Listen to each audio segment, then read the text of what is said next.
Welcome to J news. ముందుగా headlines చూద్దాం. ఢిల్లీలో సీఎం చంద్రబాబు బిజీ. కేంద్ర మంత్రులతో వరుసగా భేటీ అవుతున్న చంద్రబాబు, హోంమంత్రి అమిత్ షా, ఆర్థిక మంత్రి నిర్మలా సీతారామన్, కేంద్ర మంత్రి జితేంద్ర సింగ్లతో భేటీ. ఢిల్లీలో కేంద్ర జలశక్తి శాఖ మంత్రి సిఆర్ పాటిల్తో సీఎం చంద్రబాబు భేటీ. అసెంబ్లీకి వచ్చి మాట్లాడండి. కేసీఆర్ కు సీఎం రేవంత్ రెడ్డి విజ్ఞప్తి. 40 ఏళ్ల రాజకీయ అనుభవంలో కేసీఆర్ సూచనలు ఇవ్వాలన్న రేవంత్. అధికారం ఉంటేనే వస్తా, లేదంటే ఫామ్ హౌస్ లో పడుకుంటానంటే ప్రజలే నిర్ణయం తీసుకుంటారని వ్యాఖ్యలు. కడపలో కరోనా కేసు నమోదు కాలేదు. DMHO Nagaraju clarity. దగ్గు, జలుబు, జ్వరం వంటి సాధారణ ఆరోగ్య సమస్యలతోనే ఆ మహిళ కడప రిమ్స్ కు వచ్చారని వెల్లడి. ఇలాంటి లేనిపోని అసత్య ప్రచారాలు చేయొద్దంటూ కోరిన డిఎంహెచ్ఓ నాగరాజు. జూబ్లీహిల్స్ లో హైడ్రా కూల్చివేతలు. పెద్దమ్మ గుడి పక్కన నాలాపై ఆక్రమణల తొలగింపు. నాలాను కబ్జా చేసి నిర్మాణాలు చేపట్టినట్లు గుర్తించిన హైడ్రా. 500 గజాలకు పైగా స్థలంలో నిర్మాణాల కూల్చివేత.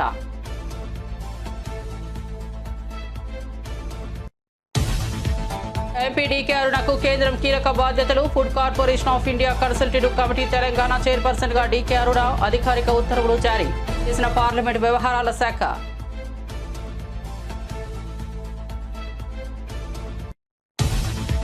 వల్లభనేని వంశీని కస్టడీకి తీసుకున్న పోలీసులు. బాపుల్పాడు నకిలీ ఇళ్ల పట్టాల పంపిణీ కేసులో విచారణ. కోర్టు అనుమతితో 2 రోజుల పాటు custody. Vijayawada sub jail Ankipadu police station కు తరలింపు.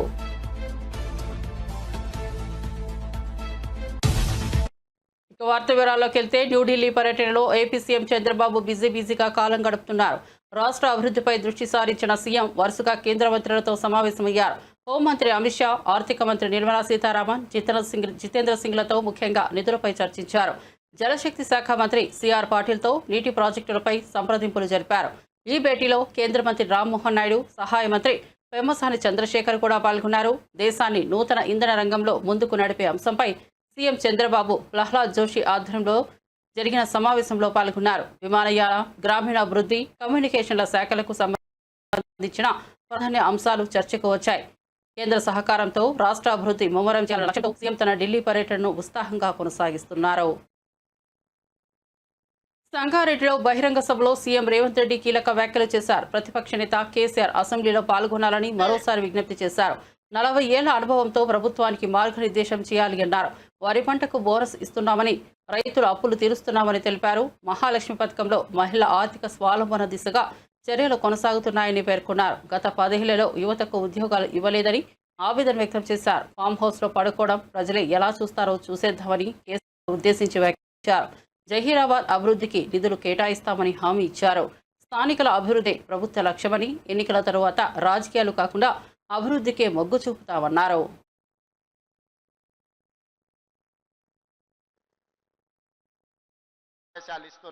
అదేవిధంగా జహీరాబాద్ మున్సిపాలిటీకి సంబంధించి జహీరాబాద్లో జరగాల్సిన అభివృద్ధి కార్యక్రమాల గురించి సురేష్ షెట్కర్ గారు చెప్పిండ్రు, దామోదర్ రాజనరసింహ గారు చెప్పిండ్రు, అదేవిధంగా శాసనసభ్యులు చెప్పిండ్రు.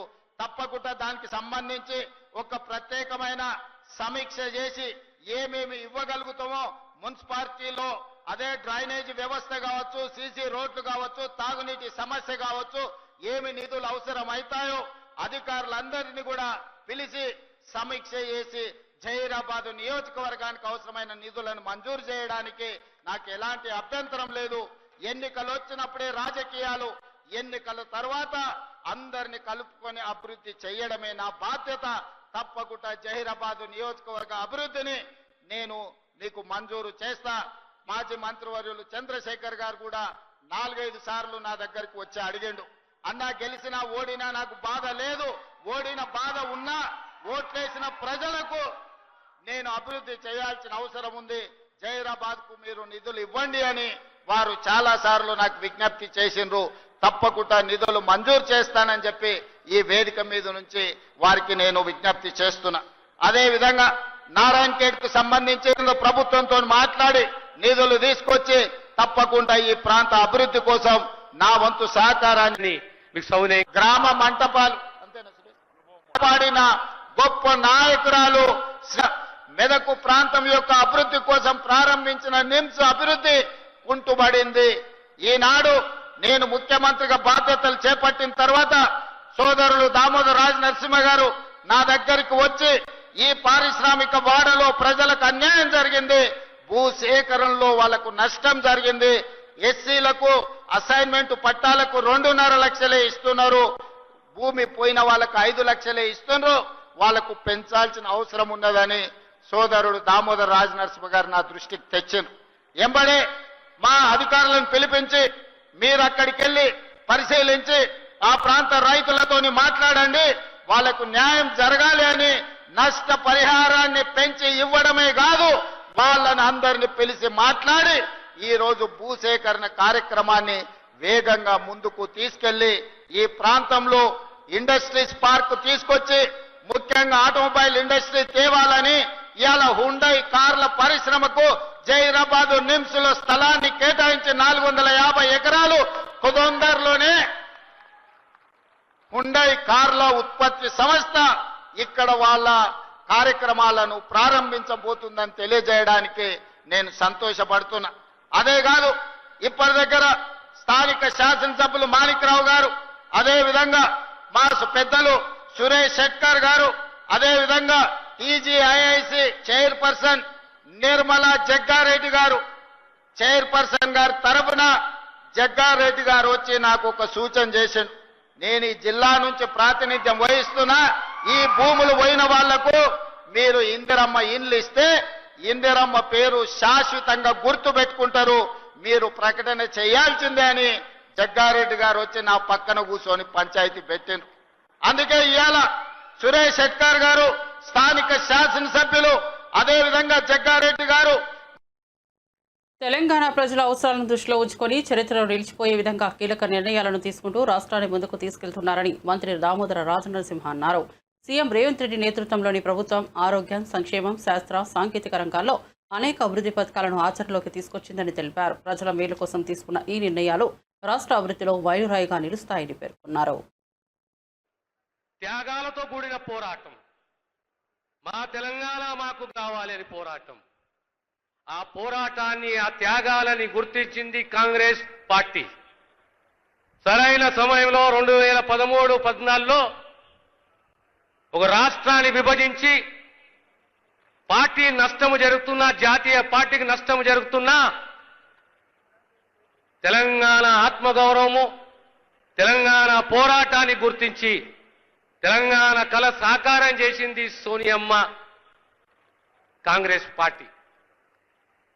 ఈనాడు ఒక్కొక్క వాగ్దానం ప్రధానంగా చరిత్రలో నిలిచిపోయే నిర్ణయాలు ఆచరణలో తీసుకొచ్చింది ఈరోజు రేవంత్ రెడ్డి గారి ప్రభుత్వం.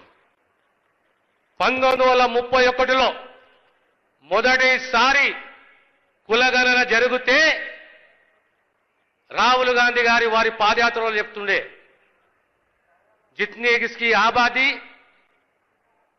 అంత వాటా ఉండాలని చెప్పిండు. అందరం అనుకుంటుండే ఇది ఏం వాదన, ఇది ఏం వాదన అని అర్థం కాకపోతుండే. కానీ ఆ వాదన ఇంకా ఒక ఆలోచన ఉన్నది. ఏ కుటుంబము బీసీలే కానీ, ఎస్సీలే కానీ, ఎస్టీలే కానీ, మైనారిటీసే కానీ వాళ్ళకు ఆర్థిక, సామాజిక, విద్యాపరంగా, రాజకీయంగా ఏ స్థాయిలో ఉన్నారు, ప్రభుత్వం ఏ నిర్ణయాలు తీసుకోవాలి, ఏ నిర్ణయాలు తీసుకుంటే ఆ కుటుంబాన్ని ఆదుకుంటాము అని ఒక గొప్ప ఆలోచన రాహుల్ గాంధీ గారు చేస్తే దాని ఆచరణ సాధ్యం చేసింది రాష్ట్ర ముఖ్యమంత్రి రేవంత్ రెడ్డి గారు. ఆనాడు మీ అందరికీ గుర్తుండాలి, 2009లో ఆనాడు రాజశేఖర్ రెడ్డి గారు ఈ రాష్ట్ర ముఖ్యమంత్రిగా 4% రిజర్వేషన్ మైనారిటీ సోదరులకు ఇచ్చిన చరిత్ర కాంగ్రెస్ పార్టీది, కాంగ్రెస్ ప్రభుత్వాన్ని, రాజశేఖర్ రెడ్డి గారిది. ఇలా ఎంతో మంది, లక్షల మంది డాక్టర్లు, ఇంజనీర్లు, ప్రతి ఒక్కరికి అవకాశం ఇచ్చింది ఈ 4% రిజర్వేషన్. అదే రకంగా వర్గీకరణ, 30-35 సంవత్సరాల పోరాటం. వర్గీకరణ అంటే దళితులలో వ్యతిరేకం కాదు, కులాల పంచాయతీ కాదు. వర్గీకరణ అంటే సామాజిక న్యాయం. సామాజిక న్యాయం అంటే అత్యంత వెనుకబడి ఉన్న కులాలను ఆదరించాలి, గౌరవించాలి, వారి హక్కుని పరిరక్షించాలనే ఉద్దేశంతో ఆనాడు సుప్రీంకోర్టు ఇచ్చిన తీర్పు వెనువెంటనే జూబ్లీ హిల్స్ లో అక్రమ నిర్మాణాలపై హైడ్రా వ్యక్తం చేశారు. పెద్దమ్మ గుడి పక్కనే ఉన్న నాలాపై కబ్జా చేసి నిర్మించిన కట్టడాలను అధికారులు ఉదయం 6 గంటల నుంచే కూల్చివేస్తున్నారు. దాదాపు 500 గజాల స్థలంపై అక్రమంగా నిర్మించిన భవనాలు ప్రస్తుతం హైడ్రా బుల్డోజర్లతో నేలమట్టమవుతున్నాయి. నాలాపైనే నిర్మాణాలు కొనసాగుతున్నట్టు గుర్తించిన అనంతరం అధికారులు వెంటనే అప్రమత్తమయ్యారు. ఆ ప్రాంతంలో భారీ భద్రత మధ్య కూల్చివేతలు కొనసాగుతున్నాయి. ప్రజా ఆస్తిని ఆక్రమించేవారిని చూడకుండా చర్యలు తీసుకుంటామని అధికారులు హెచ్చరిస్తున్నారు. నాలాలు, చెరువులు, రోడ్లపై అక్రమ కట్టడాలు ఎంతటి స్థాయిలో అయినా కూల్చివేస్తున్నారు.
కడప జిల్లాలో కరోనా కేసు నమోదైందని జరుగుతున్న నేపథ్యంలో జిల్లా వైద్య అధికారి నాగరాజు స్పష్టతనిచ్చారు.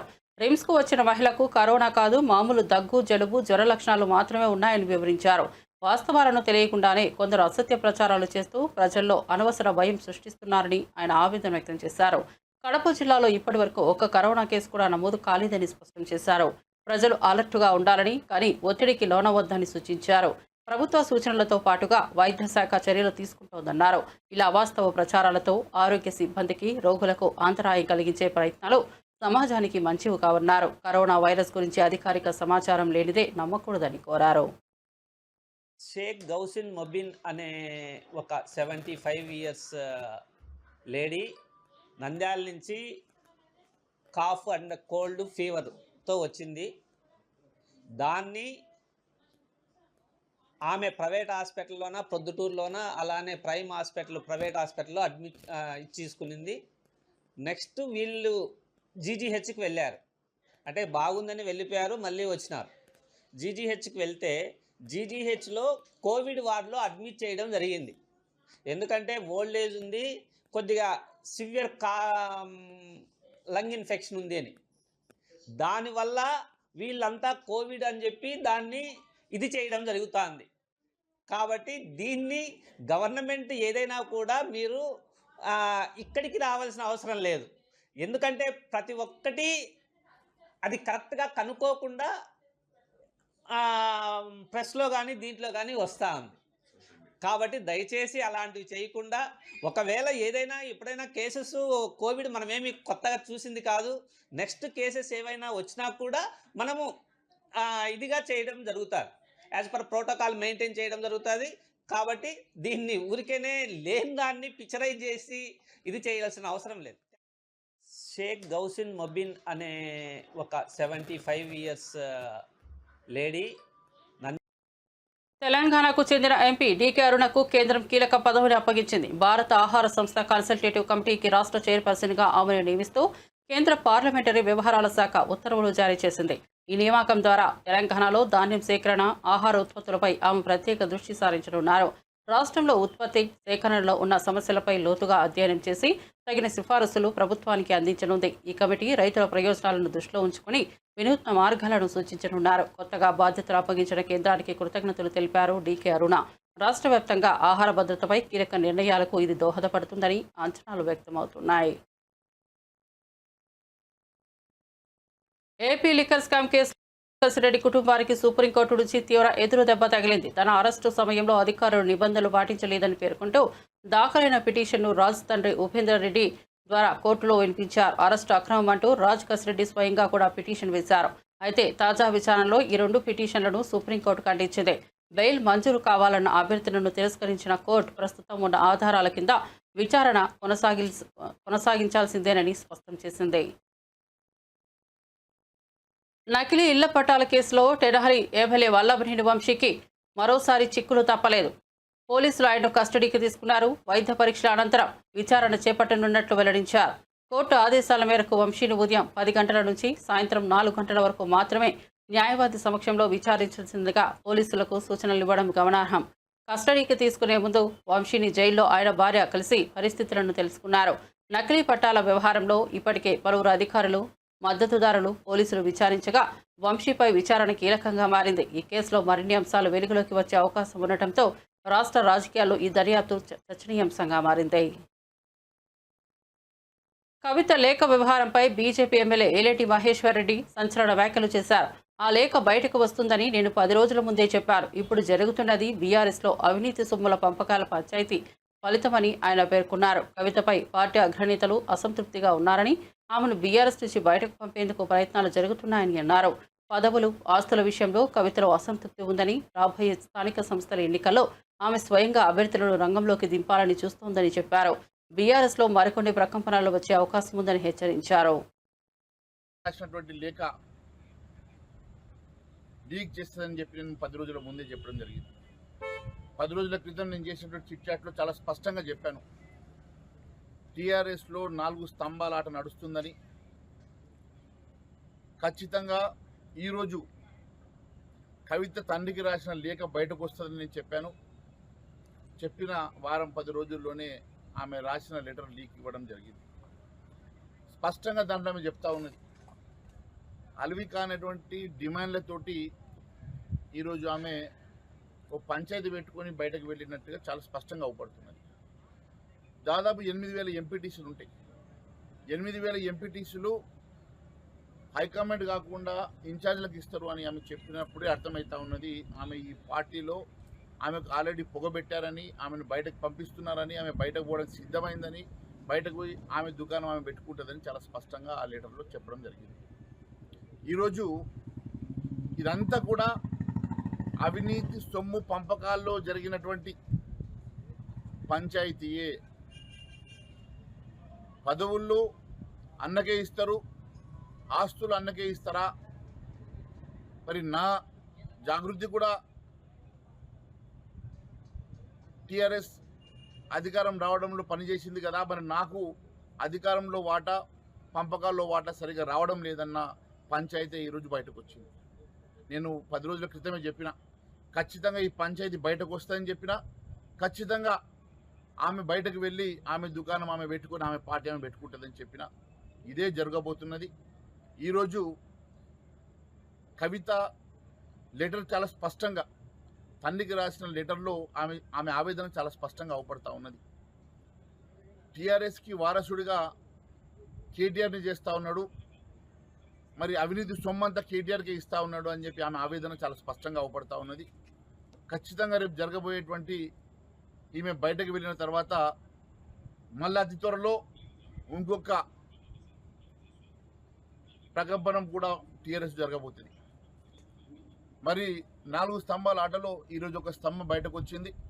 చాలా స్పష్టంగా ఆమె లెటర్లో చెప్పినటువంటి అనేకమైనటువంటి అంశాలలో రేపు లోకల్ బాడీ ఎన్నికల్లో ఆమె స్వయంగా ఆమె అభ్యర్థులు కూడా బరిలోకి దింపే ప్రయత్నం చేస్తున్నట్టుగా కూడా ఆ లేఖల్లో స్పష్టమవుతా ఉన్నది. ఇదంతా కూడా బీఆర్ఎస్ లో జరుగుతున్న అంతర్గత రాజకీయాలపై సామ రామ్మోహన్ ఘాటుగా స్పందించారు. కావాలంటే కవితను పక్కన పెడతారు, కానీ బీజేపీకి ఎదురుగా నిలిచే సాహసం మాత్రం బీఆర్ఎస్ లీడర్స్ కి లేదన్నారు. కవిత బీజేపీపై పోరాటం చేద్దామన్నా ఆమెను రాజకీయాల నుంచి తప్పించే పని చేస్తారే తప్ప బీజేపీకి వ్యతిరేకంగా స్పష్టంగా రాదన్నారు. బీఆర్ఎస్ లో అనేక నెగిటివ్ అంశాలు, లోపాలు, అసంతృప్తులు, అవినీతి వ్యవహారాలను స్వయంగా కవిత తన లేఖ ద్వారా బయటపెట్టినట్లు వ్యాఖ్యానించారు. కవిత లేఖ బీఆర్ఎస్ లో భిన్నాభిప్రాయాలు, అంతర్గత తగాదాలు బహిర్గతం చేస్తోందని రామ్మోహన్ వ్యాఖ్యలు టీఆర్ఎస్ వర్గాల్లో కలకలం రేపుతున్నాయి. ఈ వ్యాఖ్యలు పార్టీలో వర్గపోరు, అసంతృప్తుల్ని మరోసారి హైలైట్ చేస్తున్నాయి. లేఖ తన తండ్రికి ఏదైతే ఉందో తన లోపల ఉంటున్నటువంటి బాధని చాలా స్పష్టంగా తెలియజేయడం జరిగింది. ఇదే అంశాన్ని నేను ఈ నెల 14వ తారీఖు గాంధీభవన్ నుంచి నా యొక్క ప్రెస్ మీట్లో కూడా చెప్పడం జరిగింది. కల్వకుంట్ల కుటుంబంలో ఈరోజు చీలికలు వచ్చినాయి. ఎవరి ఉనికి కోసం వాళ్ళే కొట్లాడుకోవడం జరుగుతూ ఉంది. ఈరోజు కేటీఆర్ తన యొక్క ఆధిపత్యం కోసం, లేకపోతే హరీష్ రావు గారు తన యొక్క ఉనికిని కాపాడుకోవడం కోసం, లేకపోతే కవిత గారు తన యొక్క ఆత్మ గౌరవం కోసం కొట్లాడుతున్నటువంటి తీరు చూస్తే భవిష్యత్ కాలంలో బీఆర్ఎస్ పార్టీ అనేటటువంటిది ఎట్టి పరిస్థితుల్లో కలిసి ఉండేటటువంటి పరిస్థితి కనిపిస్తలేదు. ఎందుకంటున్నామనంటే కవిత గారు తన యొక్క లేఖలో కూడా నేను ఆయన చెప్పినట్టుగా వారి పార్టీ యొక్క నెగిటివ్ అంశాలని తన తండ్రి సభ పెడితే ఆయన మాట్లాడకంటే ముంగట 2001 నుంచి పార్టీని అంటిపెట్టుకొని ఉంటున్నటువంటి నేతలకి మాట్లాడేటటువంటి అవకాశం ఇవ్వకపోవడం దగ్గర నుంచి 42% బీసీలకు సంబంధించినటువంటి రిజర్వేషన్ అంశమైన, ఎస్సీ సబ్ కేటగిరేషన్కి సంబంధించినటువంటి అంశాలైనా, ఇతరత్ర ముఖ్య అంశాలపైన బీఆర్ఎస్ పార్టీ స్పందించకపోవడం అనేటటువంటిది ఆ పార్టీని వెనకాలేస్తున్నటువంటి పరిస్థితి.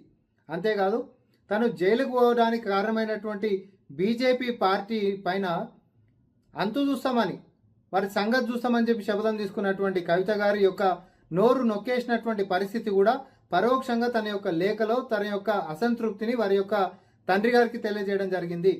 బీజేపీ మీద మనం గట్టిగా కొట్లాడితే బాగుంటుంది, బీజేపీ మీద మనం కొట్లాడకపోవడం అనేటటువంటిది మనము కలిసే ఉన్నాం అనేటటువంటి అంశం ప్రజలు మాట్లాడుకుంటున్నారు అనేటటువంటివి ఖచ్చితంగా తన లోపట ఉంటున్నటువంటి అసంతృప్తి.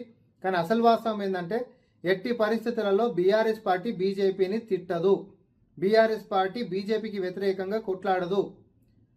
తన యొక్క కన్న కూతురు ఒకవేళ బీజేపీ మీద కొట్లాడతామన్నా రాజకీయం నుంచి పక్కన పెడతారే తప్ప బీజేపీ మీద కొట్లాడేటటువంటి దుస్సాహసం బీఆర్ఎస్ పార్టీ కేసీఆర్ కానీ, కేటీఆర్ కానీ, హరీష్ రావు కానీ చెయ్యరు.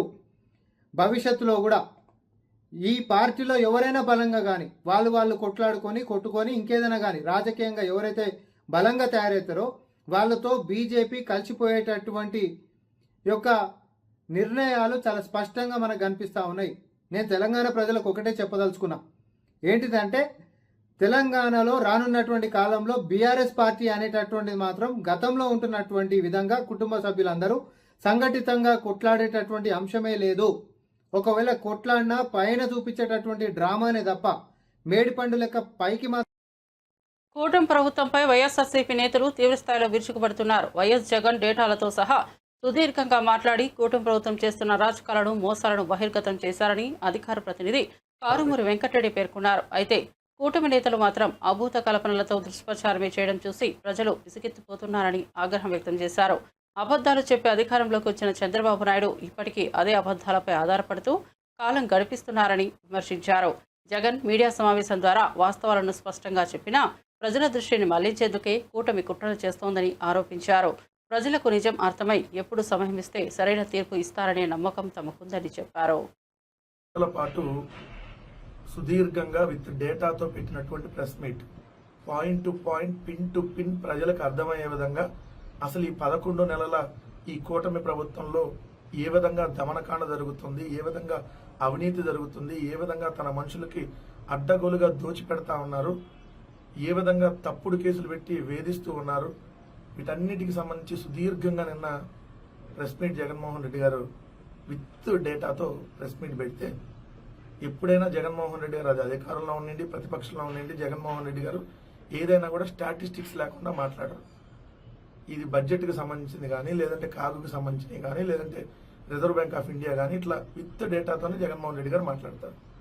కానీ ఈ కూటమికి సంబంధించినటువంటి నాయకులు ఏ రోజు కూడా ఏదైతే ఫ్యాక్ట్స్ చెప్పకుండా వాళ్ళు ఈనాడులో రాసింది, ఆంధ్రజ్యోతిలో రాసింది, టీవీ5లో చెప్పింది, లేదంటే ఆ ఏబిఎన్లో చెప్పింది, ఇలాంటివన్నీ అభూత కల్పనలు. ఎందుకంటే మీకు తెలుసు 10 లక్షల కోట్లు అన్నారు, 11 లక్షల కోట్లు అప్పు అన్నారు, 12 లక్షల కోట్లు అప్పు అన్నారు, 14 లక్షల కోట్లు అప్పు అన్నారు, ఇష్టం వచ్చినట్టుగా దుష్ప్రచారం చేశారు. కానీ ఈరోజు మళ్ళీ వాళ్ళు అసెంబ్లీ సాక్షిగా అప్పు ఎంతంటే 6 లక్షల కోట్లు ఉందని చెప్పి ఒప్పుకున్నటువంటి పరిస్థితి. కానీ ఎక్కడ 14 లక్షల కోట్లు, ఎక్కడ 6 లక్షల కోట్లు. సో ఇలా వాళ్ళు దుష్ప్రచారం చేస్తారు. అదేవిధంగా మహిళలు 30,000 మంది మహిళలు మిస్ అయ్యారని చెప్పి, తర్వాత రంగులకు 4,000 కోట్లు, ఇలా అనేక రకాల దుష్ప్రచారాలు. సో ఇలా చేసి ల్యాండ్ టైటిలింగ్ యాక్ట్, లేని ల్యాండ్ టైటిలింగ్ యాక్ట్ ఉందని చెప్పి అధికారంలోకి ఏ విధంగా వచ్చారో వాళ్ళు చూసాం. సో కానీ జగన్మోహన్ రెడ్డి గారు అధికారంలోకి రావటం కోసం ఏ రోజు కూడా అబద్ధాలు చెప్పాలి. ఓడిపోతే ఓడిపోయాం, ప్రజల మనస్సులో చిరస్థాయిగా ఉండాలి, ఇచ్చిన మాట కోసం నిలబడాలి, చెప్పాడంటే చేస్తాడంతే అనేటటువంటి నమ్మకం ప్రజల్లో ఉండాలి. ఆ విధంగానే రాజకీయాలు చేయాలని చెప్పి రాజకీయాలు చేశాడు, ఇంకా చేస్తానే ఉన్నాడు. ఎందుకంటే జగన్మోహన్ రెడ్డి గారు రాజకీయ జీవితంలోకి వచ్చినప్పటి నుంచి అనేక రకాల ఒడిదుడుకులు ఎదుర్కొన్నాడు. తప్పుడు కేసులు పెట్టి జగన్మోహన్ రెడ్డి గారిని 16 నెలలు జైలుకు పంపిన ఈ రోజు కూడా జగన్మోహన్ రెడ్డి గారు తన విలువలను కానీ, తన వ్యక్తిత్వాన్ని కానీ, తన నిజాయితీని కానీ ఈ రోజు కూడా తాకట్టు పెట్టలే. 16 నెలలు జైల్లో ఉండొచ్చిన చిరునవ్వుతో బయటకు వచ్చి ప్రజల కోసమే నిలబడ్డాడు. 2014 ఎన్నికల్లో వైఎస్ఆర్ కాంగ్రెస్ పార్టీ ఓడిపోయింది అన్నా కూడా జగన్మోహన్ రెడ్డి గారు ఏదైతే అబద్ధాలు చెప్పకపోవటం వల్ల ఓడిపోయాం. మొన్నటికి మన 2024 ఎన్నికల్లో ఓడిపోయింది కూడా అబద్ధాలు చెప్పకపోవటం వల్ల. ఎందుకంటే అమ్మ ఒడి ఎంతమంది ఉంటే అంతమందికి ఇస్తాము, 10,000 ఆటో డ్రైవర్లు 15,000 చేస్తాం, మత్స్యకార భరోసా 20,000 చేస్తాం, ఇలా రకరకాల సూపర్ 6 నీకు 15,000, నీకు 15,000, నీకు 18,000, నీకు 18,000, నీకు 20,000, నీకు 20,000, నీకు 30,000, నీకు 30,000, ఇలా అడ్డగోలు హామీలు, సూపర్ 6తో పాటు 143 హామీలు. అవి చేయలేమని చెప్పి జగన్మోహన్ రెడ్డి గారు క్లియర్గా చెప్పారు. మన రాష్ట్ర బడ్జెట్ సరిపోదు అని చెప్పి. కానీ చంద్రబాబు నాయుడు గారు అబద్ధాలు చెప్పి అధికారంలోకి వచ్చారు. స్టిల్ ఈరోజు అదే అబద్ధాలని చంద్రబాబు నాయుడు గారు వాళ్ళు నమ్ముకొని వెళ్తా ఉన్నారు. నిన్న జగన్మోహన్ రెడ్డి గారు ప్రెస్ మీట్ పెడితే ఆ ప్రెస్ మీట్కి జగన్మోహన్ రెడ్డి గారిని వ్యక్తిగతంగా తిట్టడం, నువ్వు భయపడిపోతున్నావు, జైలుకి వెళ్తావని చెప్పి ఏదైతే సెటారికల్గా మాట్లాడి రెచ్చగొట్టడం, ఇవి తప్ప మీరు చెప్పిన దాంట్లో ఇదిగో అప్పులు, ఈ అప్పులు మేము తీసుకున్నది ఇంతే కాదు, ఇది కరెక్ట్, లేదంటే ఇది కరెక్ట్. ఎందుకంటే వాళ్ళు చెప్పలేరు, ఎందుకంటే వాళ్ళు దొంగలు ఆల్రెడీ దొరికిపోయారు కాబట్టి. సో ఇదిగో ఇన్ని కేసులు పెట్టారు, ఎంతమందిని వేధించారు, అది లెక్క ఉంది, లిస్ట్ ఉంది. సో అమరావతికి అడ్డగోలుగా దోచిపెడుతున్నటువంటిది ఎందుకు దోచిపెడుతున్నారో చెప్పలేరు, ఎందుకంటే దోచుకుంటున్నారు కాబట్టి. సో జగన్మోహన్ రెడ్డి గారు ఏది మాట్లాడినా కూడా ఫ్యాక్ట్స్ మాట్లాడతాడు, విత్ ఫిగర్స్ మాట్లాడతాడు, అది కూడా గవర్నమెంట్ లెక్కల ప్రకారం మాట్లాడతాడు. అది జగన్మోహన్ రెడ్డి గారికి ఆంధ్రప్రదేశ్ రాష్ట్రంలో మిగిలిన నాయకులకి ఉన్నటువంటి తేడా. తిరుమల శ్రీవారిని పలువురు సినీ రాజకీయ ప్రముఖులు దర్శించుకున్నారు. మంత్రి రాంప్రసాద్ రెడ్డి, దర్శకుడు రాఘవేంద్రరావు, నిర్మాత బండ్ల గణేష్ వేకువజామున శ్రీవారి అభిషేక సేవలో పాల్గొని మొక్కులు చెల్లించుకున్నారు. తొలుత టీటీడీ అధికారులు వీరికి స్వాగతం పలికి దర్శన ఏర్పాట్లు చేశారు. దర్శనం అనంతరం రంగనాయకుల మండపంలో పండితులు వారికి వేద ఆశీర్వచనం చేసి స్వామివారి తీర్థ ప్రసాదాలను అందజేశారు.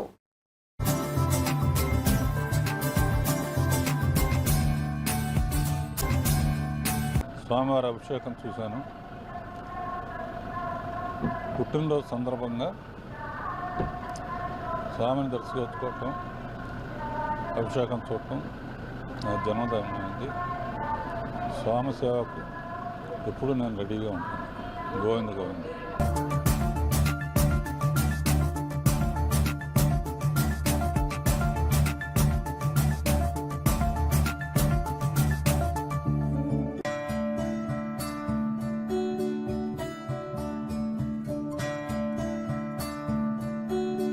మరిన్ని అప్డేట్స్ కోసం చూస్తూనే ఉండండి జే న్యూస్.